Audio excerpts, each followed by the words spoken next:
This is the Whole Care Network.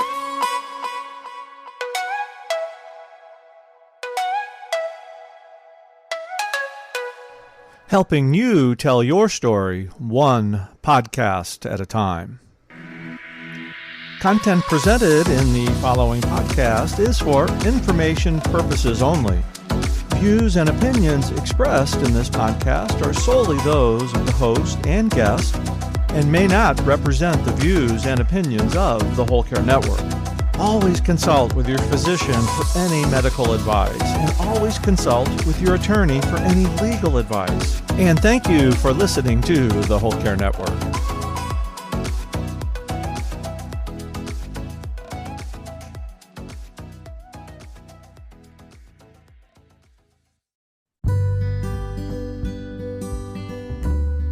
Welcome to Island Treasures, a place for caregivers to hear encouragement from other caregivers who, by sharing their experiences, offer helpful information and resources for your caregiving journey.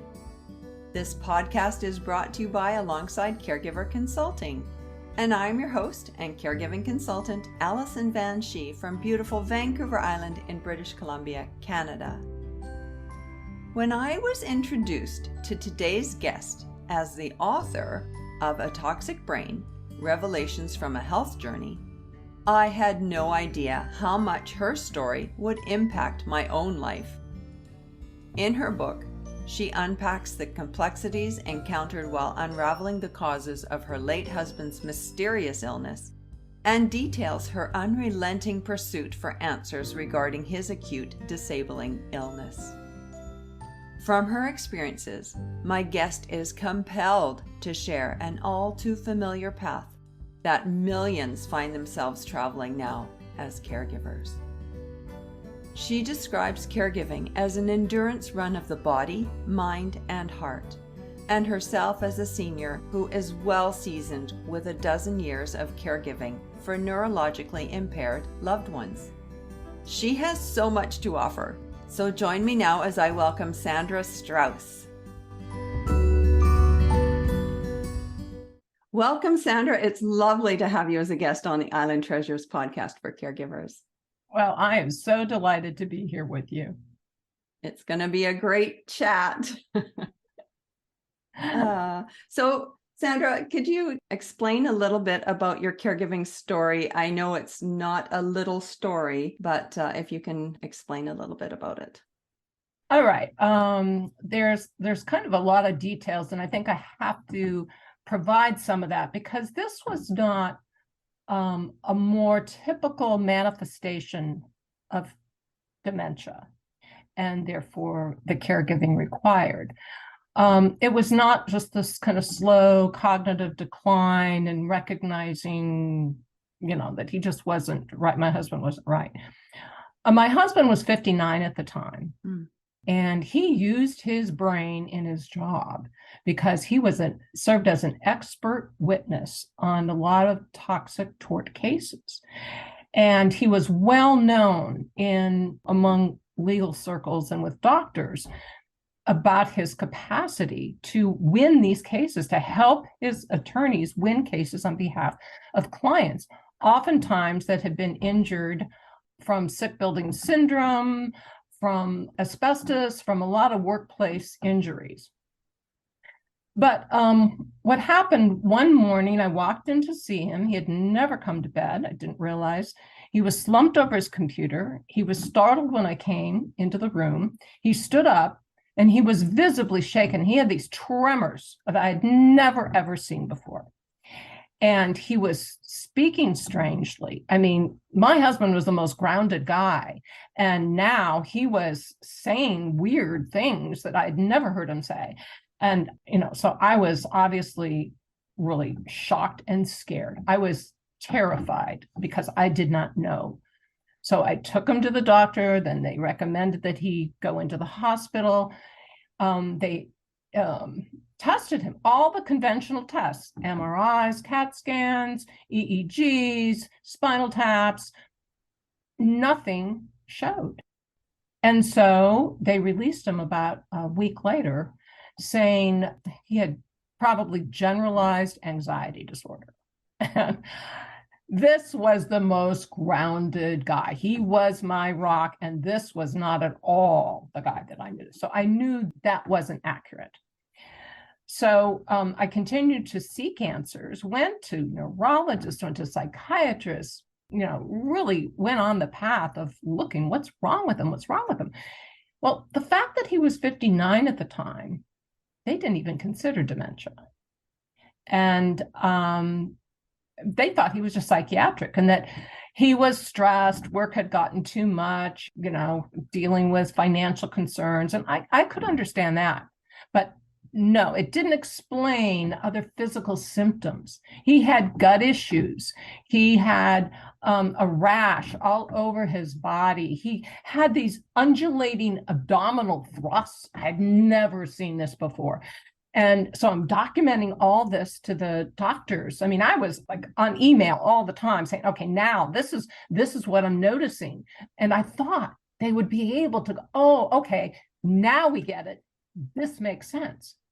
But I talked about language. I talked about how he would continue to repeat words, how he was not in, a sense of connectedness. He had totally lost a sense of self.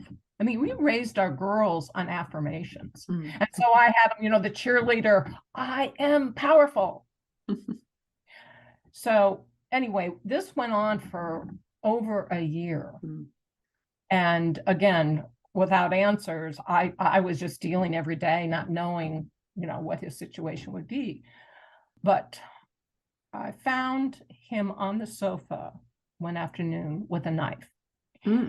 He whispered to himself, but I could hear it. It wouldn't hurt very much. And I go, oh man, this is very weird. Well, around that time, I don't know why, I looked underneath the mattress and there was a knife. Oh boy. And I called the psychiatrist and he said, you've got to get him into the hospital. Well, this was not probably the fifth or sixth time we had gone to the hospital in a year, emergency. And so when we got there, he was admitted, went through the same test, still didn't show anything. He always aced the mini mental test. And I'm going like, how can you do that? Yeah.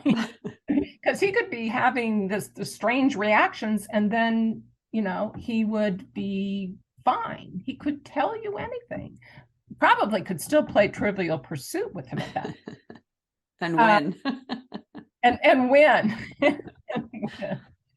But what happened then is he actually, one of the psychologists that he worked with on cases, was called in to do a neuropsych test, which can show you the parts of the brain that aren't working so well. So the psychologist who knew him said, he is just a shell of the man that I knew. I mean, my husband had so much charisma. And here he was in this state of withdrawal, of, not at all like him. And he surmised that because he knew him so well and he knew how his brain was, it was his living, knowing, how to win these cases and everything. He thought he was just so depressed and that they advised at that point electroshock therapy. Now, years before he ever got sick, and he had some clients that had done that, and we talked about it. It's like, oh man, we would never, ever do that. That's just, no. But I was at a point where I thought, well, maybe their theory has some validity to it. Go ahead. Well, he came out of the second one and he whispered so faintly, nothing is working. Nothing is working. Well, coincidentally, that day, and this is why I do believe in synchronicity, I received a phone call from the co-author of another book that I'd written. And he said, I have a client here, I'm coaching her on speaking, and she has a lot of the same symptoms, not quite as severe, but brain fog and some of these things that you told me about, Rick. And anyway, she called me up and she says, I want some of your books. But what I think I'm here to tell you is that I think there's answers that you may want. And I said, she came to my house, came to the door, and within 20 minutes, she showed me, she had all this research that she had done on biotoxins, on how mold and Lyme and other things are affecting people's bodies. And so she came to the hospital with me, and that was a turning point. Because the doctor was making his rounds. How likely is that? Making his rounds right at that time. He got us into the computer room where there's a test. It's called a VCS test. And it visually is a screening device for biotoxin exposure. And so I stood behind my husband. It's a very simple test. It's like, is this line going to the right? Is it straight up? Is it going to the left? Or do you not see anything? Well, I could see standing behind him that he was getting it all reversed. And so that was a big clue. We stopped all electroshock therapy at that point. She brought me a book from Dr. Shoemaker, Richie Shoemaker, who was doing groundbreaking work on mold and biotoxins. And it all made sense because all the symptoms that he had were there. I mean, there's any number of symptoms, but basically he, became autoimmune, and he had the gut issues, he had the brain issues, he had, the rashes, he had these symptoms that come and go, and new ones come, he'd get dizzy, and I said, now what? Now? And so it finally answered it. And I was fortunate. It took a while to see him. We were able to get in because he was very, very popular to have people, because they're desperate. In fact, his book was called Desperation Medicine, because people have been everywhere searching and they're not getting answers. So, of course, we got to visit with him, and he put it all together. His biomarkers showed clearly that he had excessively high inflammation, some of the highest that Dr. Shoemaker had seen at the time. And he had genetics. And this is so important, and why I really want people to be aware of this.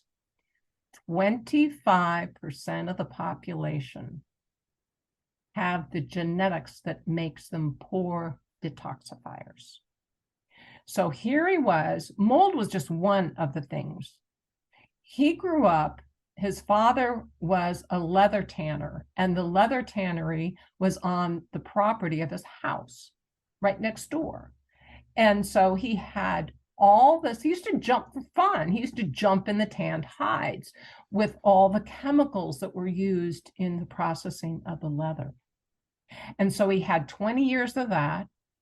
He had heavy metal exposure. We had tests for heavy metals, and he was off the chart in aluminum and mercury and lead, very high in lead. And of course, all those things are linked to brain issues. And then because mold certainly wasn't on my mind at all, but the test showed mold exposure. And so then I did tests on our house, and sure enough, there was mold in our basement where my husband had a home office. And my mom moved into that. When my mom moved into that office, or it was a bedroom, he moved upstairs. She was now in the room that we did not know at the time had toxic mold. We had water that would just, when it would rain heavy or heavy snow, it would melt. Just a little water. We didn't have any clothes in the, we just had some, things that we don't use very often. And it was in that room. Well, progressively, my mom got sicker and sicker. I took her to the same doctor and identified that she also had the genetics. And I have the genetics. And my girls, so it was a real something that, again, conventional medicine wasn't checking, and still I don't think it's checking, unless you go to functional doctors. So from that point forward, I at least understood using the protocols of Dr. Shoemaker, which was detoxification. He used medications for detoxification. and back to his experience in the hospital.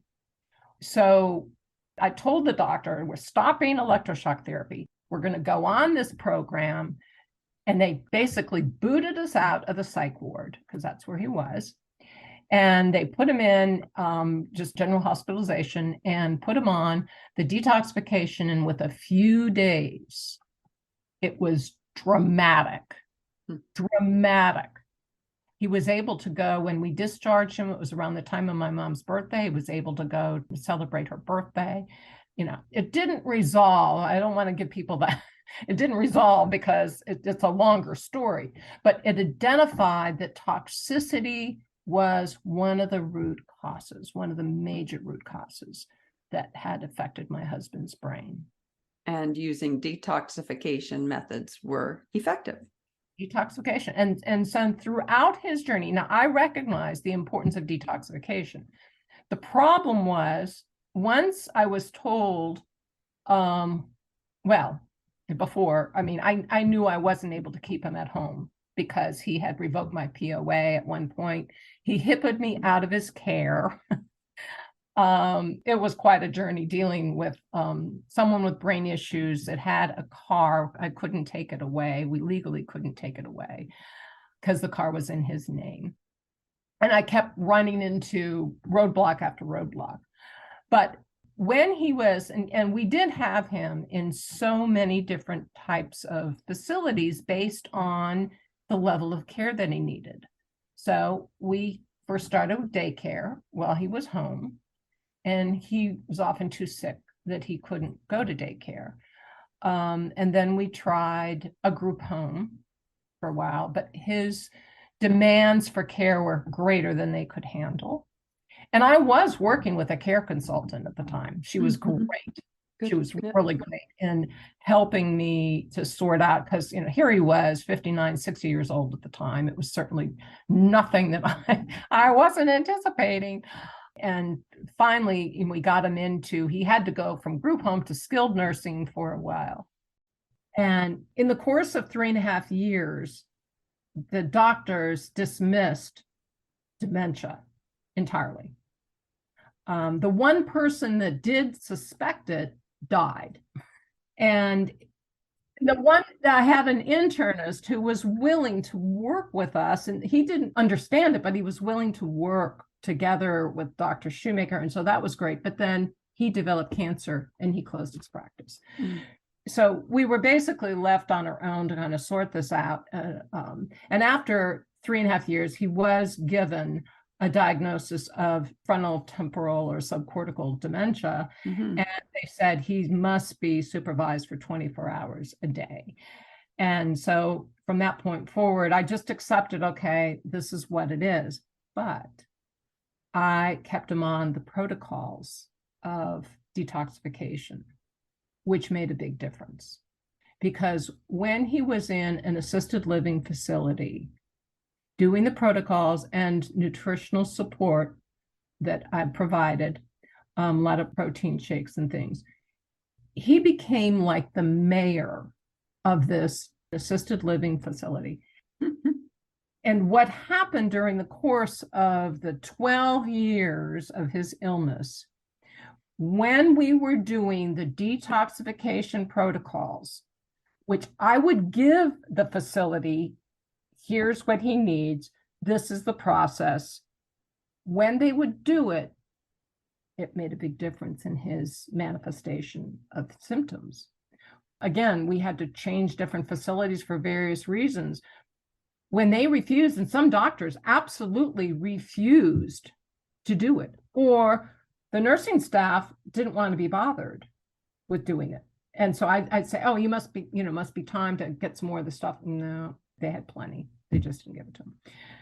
So it was a long struggle to really have them understand. Some did and some didn't. And when he was able to do what his body needed, see, they just, again, medicine wasn't at that point where they understood the importance of detoxification, particularly for those vulnerable.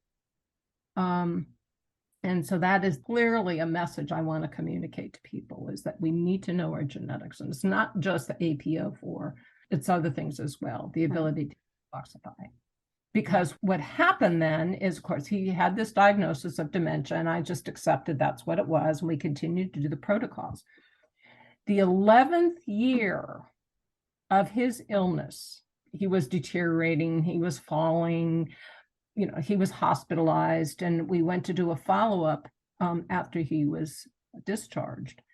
And the neurologist said, well, you do know that he's in the latter stages of Lewy body dementia. No one had ever told me. I, through my internet research in 2004, had suspected this is what it was, but I was told, no, it can't be that. Or we'll never know unless you do a brain autopsy. So it was Lewy body dementia.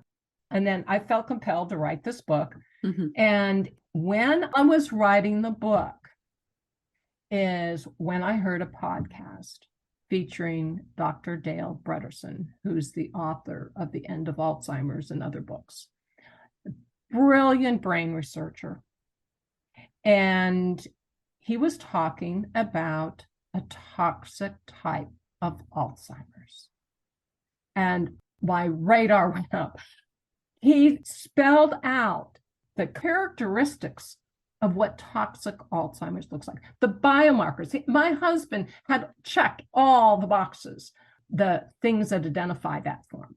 So then, fortunately, I was using some of his information, and I reached out to him to get approval to use his stuff. And I said, you're probably one of the few people in the entire world that can answer this. They said that he had Lewy body dementia.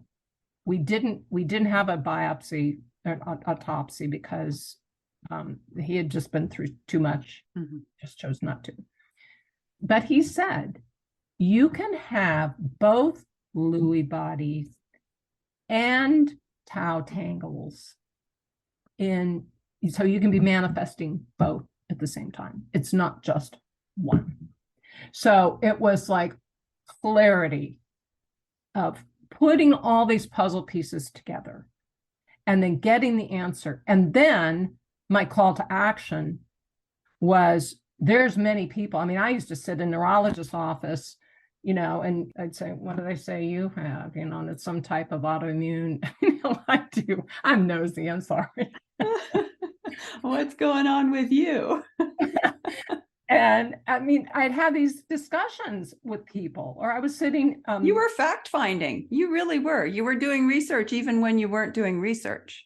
Exactly. So that was my aha moment when I learned about toxicity. And I knew that this was not something that was being identified in conventional practices. And then a realization that, oh my goodness, there could be millions of people dealing with this. And then Dr. Bredesen even had more information. And that was his research is showing that a lot of Alzheimer's and cognitive decline can be reversed. That's encouraging. That's wonderful news. It's wonderful news for those already on the path. It's also wonderful news for us to know that we can prevent. Now, I know I've got the poor detoxifying gene. Right. I know I have to eat right. I have to do my exercise. I have to do the lifestyle things to help prevent bringing on the manifestation of any of this. So that is really the big takeaway. And then again, how this relates to caregiving. So then my other piece of the puzzle was, oh my gosh, if we can prevent this, if we can reverse this, caregiving doesn't become the issue that it is. And we know the statistics are pretty frightening with the increase of dementia. I just had a call from a friend yesterday. And she actually had read my book. She did some social media for me. And she was telling me about her dad and how he had a very quick manifestation of cognitive decline. and behavior issues. And of course, they diagnosed him with Alzheimer's and they gave him some medications. But she had read the book. She knew there was much more that could be done. So that's why it's a need for changing the paradigm now, that we're looking beyond the classic, with toxicity increasing to the degree that it has. I mean, in our food, in our air, in our water, in our products, consumer products, we're bombarded with toxins. They are affecting us, and some are being affected more because of their genetics. And so we've got to address this, and our medical system needs to address this. Fortunately, there are practitioners. They're called functional practitioners. That's a different form. They really look at the root causes. So what's causing these symptoms? It's not just giving a medication that treats the symptom. It's really looking at the underlying cause. So if it's toxicity, the importance of detoxification is critical. And there's, I didn't realize, I've also had my own tests. Dr. Bredesen recommends a cognoscopy. A cognoscopy? Kind of like a colonoscopy of your brain. Okay. Can you explain that to me? I will. It's a series of tests that show kind of what's happening in your brain. And like looking at different, a yellow triangle and a purple square, and you look at the repetition, you look at what did I see, and it's like, whoa. It was sort of surprising when I did it. And then tapping the keyboard with your finger so fast, and it all measures things. And so there's also a different type of MRI. Had they done that on my husband, it's called a volumetric MRI.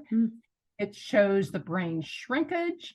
It shows the areas of the brain which are really being affected. And so it's precision. It's not just taking a collection of symptoms and identifying, okay, it looks like Alzheimer's, It's saying exactly what's driving it. It might be the diet, it might be too much glucose or insulin resistance. It's all different things. So Dr. Bredesen has identified, I think now, at least 40 different root causes that can contribute to, brain issues. And so it's like looking at what those are and then making adjustments. And I had to go, gluten-free because that was not working for me. Sometimes they recommend either, a Mediterranean diet or a keto diet because you're burning fat. So there's things that we can do that help to prevent us from going down that path and to maintain our health. I'm all about vibrant health destinies. And, it means that we have to do stuff. We have to, it's like, gluten-free, and that means I did discover some new recipes and they're good. And it's like, okay, this is good. So Sandra, what you're saying is how important it is to prioritize our health and to be proactive with our decisions and our actions. And I just want to say that reading your book has been so revealing to me. So I want to thank you for writing the book and expanding my understanding of things, because I do confess I was dismissive, I think, of toxins. Like they've always been there, but they haven't been there to the degree that they are there now. Exactly. And I was dismissive too for a while. My whole background has been involved in wellness and educating, and talking about things that affect people's wellness and well-being. And I remember, you hear, I think it's almost like you're on overload. It's like something else could be hazardous to you. Something else could be hazardous to you. And you just go, oh, well, and now I don't have that same attitude. It's like, there's certain things I buy organic. I'm the former VP of Consumer Affairs for the Fruit and Vegetable Association. Yeah. But I think organic is really important. It doesn't take out all risk, but it certainly is a good choice. And I think I have a chapter in the book called Smart Choices for Our Toxic Times. And these are just some things that we need to do. I mean, another thing, back to the mold issue. There's little plates that you can get at Home Depot or Lowe's or your hardware store. And you just open them up and you have them in your room 30 minutes, you close it, you check it 24 hours, 48 hours, see if any mold is present. And then if you want, you can have it tested as to what type of mold that is. And I just did that recently. Or you can bring in someone, and I've had that too, someone that really professionally, they check it out, and we had our house checked and there was no issues. But there's things that we just need to do. Our water, look at our, tap water has all sorts of things in it. So. Well, the fluoride debate was like, oh, I'm glad it's there, but now I'm not glad. Like, you just reveal so many things, and mercury, and, we used to play with the little beads of mercury that were inside the thermometer. It's like, you shouldn't be doing that. Because mercury is the second most toxic substance on Earth, mercury. So, and of course, what do we have in some of the new light bulbs, all the new light bulbs? It's mercury. So we also have to question, and I bring this up in the book too, some of the regulations. I think we need to really look at, why are we allowing some of these things into our products? Because they do impact us, and it is largely out of our control. GMOs is a case in point. They're known to have a lot of negative health effects. So again, we have to make choices. We have to build our awareness. And again, what's your intention? My intention is we should have vibrant health destinies, and that it is our responsibility to do what we can. We were not going to do it perfectly, but at least most of the time to have a focus that, yes, I'm going to get my exercise. Yes, I'm going to get sleep. They now know. They keep finding more and more things. They know that your brain detoxifies while you sleep, and it gets rid of the toxins, or it helps to get rid of the toxins. So those are things that, and a lot of people are having sleep issues. And a lot of that is because their bodies are out of balance. Our bodies are largely out of balance because of the environment in which we, live. So we have to just be as proactive as possible. Yep, proactive and informed. Yes, yes. That's quite the encapsulation of your caregiving experience, but you have so much more. And let's talk about the book, A Toxic Brain, for a little while. I just cannot imagine the amount of research that went into that. It is comprehensive. It is amazing. It's very educational. So tell me more about the book. Thank you. Well, it started out just to share the story. I wasn't going to go into all the detail other than talking about the mold and the biotoxin pathway and how we're susceptible if we've got those genetics to doing that. But then I had the book reviewed by Dr. Dan Watts, who's a functional doctor here in Sarasota. And he said, the story's good, but I think it would be helpful to have more background on that. Well, that got me going because I'm a caregiver educator. So I then go into, and with Dr. Bredeson's protocols, and what is it about diet? First of all, talk about the prevalence of toxicity, talk about what are things that we need to be doing now, how these things relate. And yes, a lot of the research, I have over 300 citations, not to be, I like to have things flow, and I wanted to have the information there for people who are interested in it, but not to make it a real technical. The reading, I just want it to flow and people understand pretty easily. And I weave into the story on how I didn't know these things. I didn't know about methylation until I found out I had methylation problems. Oh, remind me what methylation is. Well, methylation is, again, a genetic issue where you're not able to detoxify well. Okay. I guess from the HLA, which is another form that Dr. Shoemaker had identified. So for instance, through my genetic testing, it showed that I cling to lead. Okay, so when I had a heavy metals test done, it showed I was very high in lead. So that meant I needed to detoxify. And I had to go through a series of detoxification treatments to do that. And so these are the things, when I say proactive, there are things that are not going to be brought up in conventional.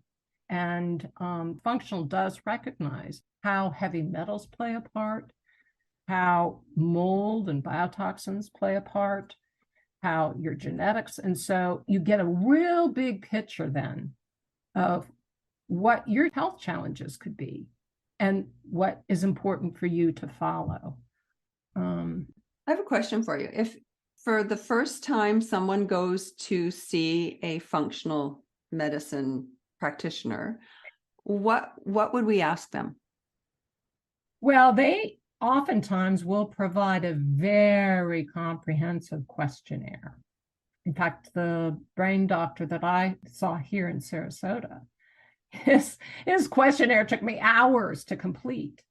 So what it does is it gives them a very inside look. If you say, well, I've got gut issues, or I've got brain fog, or I've got, slow to heal, or some of these things just are keys. They're clues for them. Mm. So I think there's some very important tests that people should have. Heavy metals right now. I mean, I was, high in lead. I mean, I'm a baby boomer, grew up with lead paint and, lived in smog out in LA, before unleaded gasolines. Mm-hmm. So there's things that we just need to know that are not going to come out. That's why they're not being revealed in conventional tests. And I can't tell you how many people I run into that say, yeah, I've gone to so many doctors, and it all comes back as must be psychiatric, or you must be depressed, or something like that. No, but I am now. I wasn't before. Right. Well, back to methylation, one of the functional practitioners that I go to, she specializes in that. And she had a guest on who was a person that she trained with. And this woman said that the client, who was just 10 at the time, had something like a form of ALS. And he'd been to 40 different doctors. And basically, no one thought they could do anything. She worked on his methylation.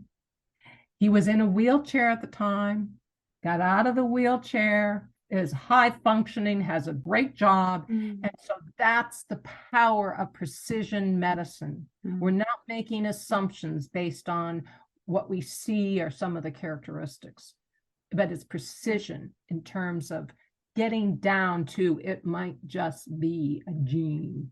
And how do we overcome that? Like, I do take supplements. I have to take certain supplements because of my methylation issues. But man, there's a test that could be that I took, and before my methylation was off, and then had this test, and it was like perfect. It's because the practitioner that specializes in methylation knew exactly what I needed to get to make those adjustments to make my body operate the way that it's supposed to. So, thank you. That's very explanatory. It's a kind of a confusing thing, but that's in a nutshell what it is, and that it is something that can make a big difference. Yeah. Because people with poor methylation are prone to become autoimmune and have a lot of things. And it's really not so much what the label is, the diagnosis that people are given. What are they doing so that it's not a label? It's looking at, okay, toxicity is a root cause of this, or there might be infections. In my husband's case, it wasn't just toxicity. He also had gum disease. Oh, yeah, you wrote about that. Yeah, fascinating. It was the only thing that he had, but I didn't know at the time how. I knew its relationship to heart issues. I didn't know about the brain. And I do a quote in my book, and it says something about, yeah, that candida bacteria loves to go make a beeline for the brain. Wow. And so, it was, again, a combination of root causes that caused the inflammation. And that's what we have to be careful that we're trying to do whatever we can to reduce inflammation. Yeah. Because when inflammation starts to ignite and we're eating things that we shouldn't, or we're not exercising, or we're not sleeping, all these things just add to our inflammatory load. And then things happen. Things happen indeed, but finding ways to address those things is a good thing. And that's what we're doing today. Right. If you wouldn't mind, this is kind of jumping around a bit, but I would love you to share your fairy tale experience in Austria with the listeners. Well, it is a chapter prior to telling the story of the book, because I wanted to show people who this guy was. Mm-hmm. He was the most loving soul, funny, really witty, great sense of humor. Anyway, we loved to travel, and I had a bucket list, and one of the things on my bucket list was to see the Neuschwanstein Castle, in Bavaria. So we took our girls. My daughter was in college and my youngest daughter was in high school. And we were dancing. My husband's, of course, our last name was Strauss. Here we were in Vienna, dancing to the Strauss waltz. It was sort of like one of those, as I described in the book, please pinch me, it's like, this can't be happening. And so that happened. That trip was just 6 months before our lives changed dramatically. And so it just shows you how fast, life can change. But I had no clues. There were no clues that, he was suffering from anything. But I have to back up, because there was inflammation happening, but I didn't know it. He had been to a doctor 6 months before. He went down so in the summer before, and there was nothing. He was in perfect health other than his gum disease. But that's because they hadn't checked toxic levels. They weren't, checking for the things that could indicate, got some problems here. And I kept all his medical records. Of course, I didn't know a lot about the tests. I didn't know about thyroid at the time. I mean, when I was doing the book, and I go back into some of these medical records, I said, why didn't they tell me he had thyroid issues? They weren't doing anything for his thyroid. It's just mind-blowing. So again, a reminder of why I felt it was so necessary, and why I always recommend whatever test results you're getting, have them. Yeah, have them and read them. And I do share this in the book, but another reason why it was a big reinforcement of why I get my test results. While I was dealing with all my husband's stuff and not knowing what was going on with him, I started to have flutterings in my head. And I had a friend who had just had brain surgery, and she said, I don't know, you might want to have that thing checked. I go, oh, no, I'm sure it's just stress. We're fine. And she goes, no, you better check that out. That's not right. And turns out that I did have a brain tumor. But the doctor, when I called, because I had the results, and I called his office and I said, he said, oh yeah, let me look at you. Oh yeah, you're fine. I go, sorry, but what's this mass? Oh yeah, I guess we better check that. So this is why he would have dismissed it. Just like all, the things that they were dismissing. When I took the research about the biotoxins, and I'm going, look to these people that actually worked with him. And the doctor, the same one that had dismissed my tumor, he said, well, we've agreed to disagree. I go, whoa. No, evidently you're not open to this research, because it was groundbreaking and they didn't learn it. And it does take about 20 years, from what doctors say, for research, after all, it's peer reviewed and all these things, to finally be integrated. But in the meantime, think of how many lives are being changed from not getting answers. So that, again, that's why I had to write, because so many people are not getting answers. They're just told, and people are, okay, well, okay, it's Alzheimer's, but look at the fact now that they know in research, clinical studies, patients themselves are describing what their life was like and now how their lives has changed. They're having a wonderful life experience as opposed to, not able to drive anymore, and a lot of these other, all of manifestations of what happens when you lose your independence. So, do you have some numbers that go along with that? I think one of the studies said that this was a study from about 2 years ago. They were able to reverse, or they did not continue to deteriorate, about 82% of the participants. So, and it depends how far along the disease has progressed. Right. Because in my husband's case, it may not have been too late had we known this before. But what happened is that, you continue to eat. Well, then let's get into some of the other factors, with diet being a big one. He was in assisted living. I was no longer in charge of providing the food. And he was eating what they have, a lot of starches, a lot of, I was just talking to my friend yesterday. She was just in a facility, and there were all those pink and blue and pink packets on the tables, the aspartame.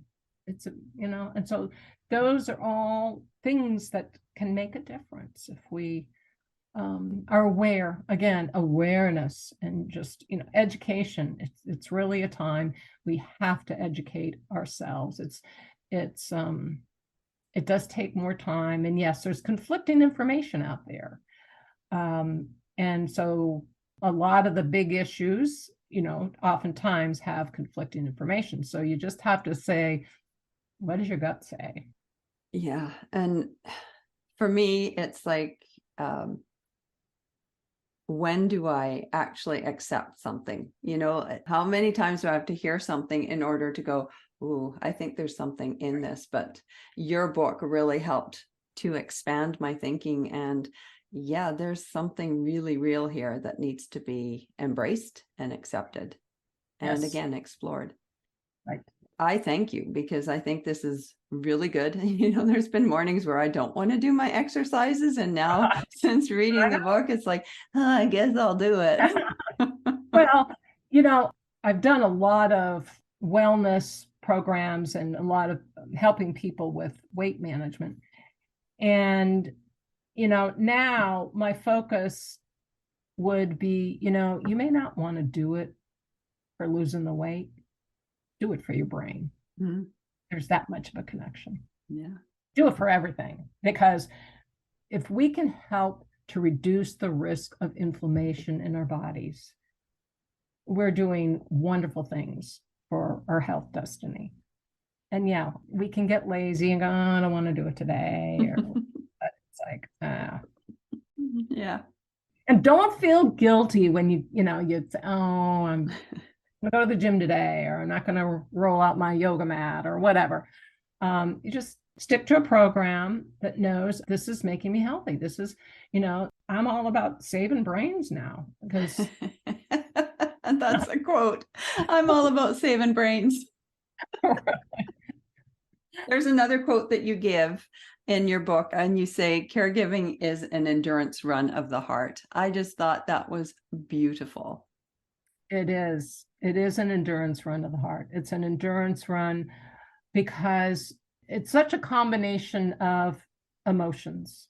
It's exhausting. It's confusing. It's frustrating. You're angry. You just go through this roller coaster of emotions. And I have to say, you have to remember who that person is underneath the disease. And there was a experience when my husband was probably the last 2 years, and he was in a skilled nursing care facility. And he said, people don't know who I am, what I've done.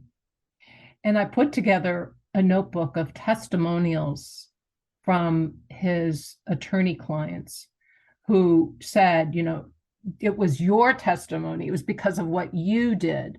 And he loved it because he had it in his room. So when people, came to visit him, unfortunately, what happened over time, because his behavior got so weird for a while, so many people just stopped.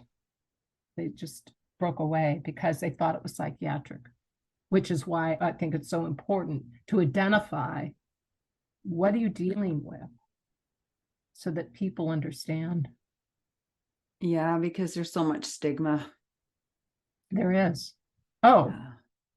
Absolutely. Yeah. And it was sad in his case because he felt he could work. Right. And he was determined to do it. And it was sad because I got phone calls that he was exhibiting and he was doing crazy things. And you do share those stories in the book. My heart was really tugged at when I was reading that. It's like, yeah, I can only imagine the loss he felt and the loss and embarrassment that you felt. Right. Well, my hands were tied at that point because I legally couldn't do anything. No, I know. He fired you. Right. You're sharing such insight that I hope the listeners start to think about functional medicine as an option and detoxification as something to explore and keep our inflammations down. Absolutely. The things that we can do to reduce inflammation and their lifestyle, it's called lifestyle medicine. I mean, now it's proving that it's helping to not only reverse dementia, but other issues as well. A lot of autoimmune issues, but we've got to reduce the things that are igniting the inflammation and knowing that we can have a different health destiny. And unfortunately, functional doctors, most of them are not covered by insurance, which gets into a whole nother issue that I talk about. But it is, if you're looking for answers or if you're refusing to accept that this is a done deal, I really encourage people to explore. And there are now there are more centers of people that are using the lifestyle medicine, using the protocols that are helping to both prevent and reverse cognitive decline. What a note to end on. But before we end, would there be one personal tidbit that you would be so kind to share with the listeners? Well, I haven't, my background, I was in charge of promoting fruits and vegetables for the trade association. And so we were doing a public service announcement. We didn't have the money for commercial. And so the producer of the show said, why don't you contact Julia Child to see if she'll do the narration? And so I called up, I went through her assistant, and she had used the association for a lot of research on her books. Oh. She graciously accepted. Oh my. And talk about a surreal moment. I was in her Cambridge kitchen cooking with Julia Child. Wow. Okay, that's a great tidbit. Yeah. And probably another pinch me moment, right? It was one of those, am I really in the kitchen cooking? But I actually have a photo to document. That's awesome. Well, thanks for that. Now, Sandra, how can folks reach you? Well, I have a website, sandrastrauss.com.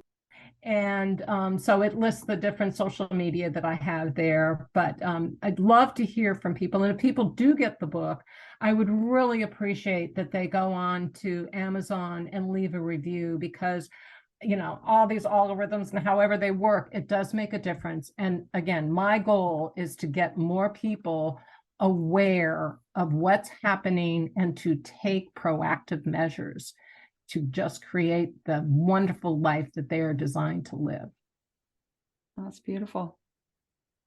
Well, I have a book, but it was actually gifted to me by you.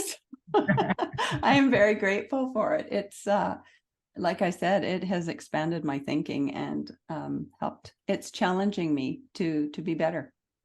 I love feedback like that because there's so much. Oh my gosh, I can't tell you how many hours. It was days, it was years, I don't know, to really dive into not only the story, but to what's so important for people to know now. And so it's well worth it, knowing that it does make a difference. It does make a difference. And I think we're really meant to hear this message. So Sandra, I thank you so much for joining me today and for sharing your wealth of information and knowledge on how we can all have a vibrant health destiny. Thank you. It's just been a delight to be with you, and you are just a really fun interviewer. So thank you so much, Allison. Thanks. Okay, take care. Bye-bye.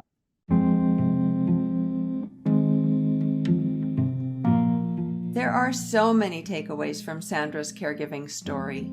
Perhaps, like me, you now have a deeper understanding of the impact toxins can make on our health. How frustrating it must have been knowing that something was seriously impacting Rick's health. Yet each time they visited a doctor and underwent conventional testing, they were left with no answers, other than being told it must be of a psychiatric nature, or even depression. Now that would be depressing. Sandra knew that something was wrong, and her unrelenting pursuit led her to functional medicine. Through functional medicine, they received answers, as the doctors looked at the root causes of Rick's illness.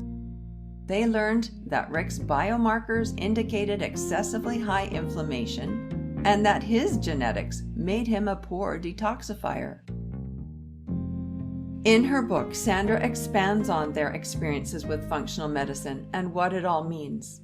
And you can certainly check out those 300 references she mentioned. Her findings shed light on the power of information and positive lifestyle choices. Perhaps, like me, you are now inspired to make positive or better lifestyle choices to transform our own health destiny. And if you are in the midst of your own caregiving journey and need some supports, I invite you to tap into alongsidecaregiverconsulting.ca or Alongside Caregiver Consulting's Facebook page or Instagram account. If you'd like to share your story as a guest on the Island Treasures podcast, please contact me by email, either through my website or at alongsidecaregiverconsulting@shaw.ca. And thank you for tuning in today, and to Sandra Strauss for sharing your caregiving story and your message of hope in these inflammatory times. If you don't want to miss future episodes, be sure to subscribe to the Island Treasures podcast. See you next episode. This is the Whole Care Network.